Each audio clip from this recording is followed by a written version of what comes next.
Ce fut le 3 avril 1484, jour du baptême de Manisoyo, les représentants du roi Nzinga-Kuvu sur la côte atlantique congolaise.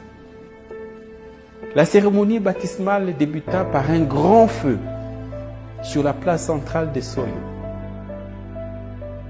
À la demande expresse des missionnaires baptistères portugais, Manisoyo ordonna que soient brûlées toutes les statuettes mystiques, tous les masques et bâtonnets sacrés, tous les colliers et bracelets bienfaiteurs, toutes les figurines protectrices, toutes les reliques de la spiritualité Congo.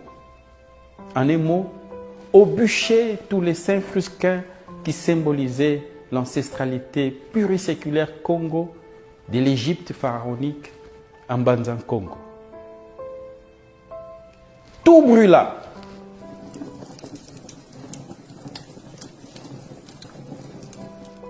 Tout sauf les tam-tams et autres instruments de musique, parce qu'il fallait chanter et danser autour de ces grands feux.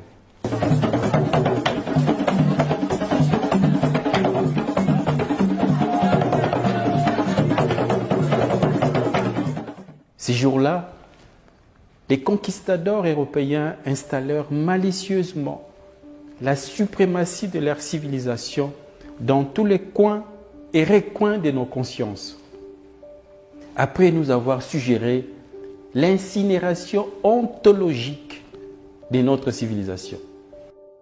Dès le lendemain de ces cruels jours du 3 avril 1484, les Mapata, qui étaient les savants et les érudits du royaume Congo, sont brusquement devenus des sorciers. Les Nganga Kisi, qui étaient nos médecins d'alors, sont devenus des féticheurs. Les Nganga Nzambe, les Fumumpezo, qui étaient prêtres, chefs spirituels et responsables du kaolin sacré, sont devenus, du jour au lendemain, des satanistes. Les Nganga Mayele, qui étaient nos intellectuels, nos éducateurs et nos enseignants, sont devenus des êtres malfaisants. Ces bûchers, c'était donc la mise à feu de notre âme. C'était les brasiers de notre mémoire, la calcination de notre passé, la crémation de notre culture, l'ignition de notre histoire. Depuis ce fameux 3 avril 1484, nous avons cessé d'être les descendants d'Osiris, d'Isis et d'Amon-Ra. Nous avons cessé d'être la progéniture des Kam, des Couches, des Mizraïm, des Nimrod. Depuis ces jours-là, nous avons cessé d'être les légateurs d'Akhenaton, des Toutankhamon, des Narmer, des Ramsès, des Pianki, d'Imhotep, des Terranéter, d'Alara, des Cadmos, des Saint-Maurice, des Kankamoussa, des Taharga, et j'en passe, et des meilleurs. Voilà nos illustres ancêtres de l'Égypte pharaonique, de la Nubie, des Méroé, des Napata, qui ont été le premier au monde à avoir pratiqué l'agriculture, l'élevage et l'architecture le long du Nil.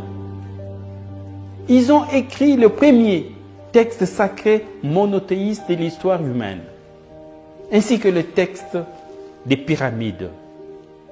C'est toujours eux, nos ancêtres de Kemet, qui ont inventé les sciences, la philosophie, la médecine, les calendriers, les arts, l'écriture, l'ésotérisme spirituel, la religion monothéiste. Dépouillés de notre ancestralité égyptienne et nubienne, nous voici devenus un peuple sans père, sans repère, sans mémoire, sans passé.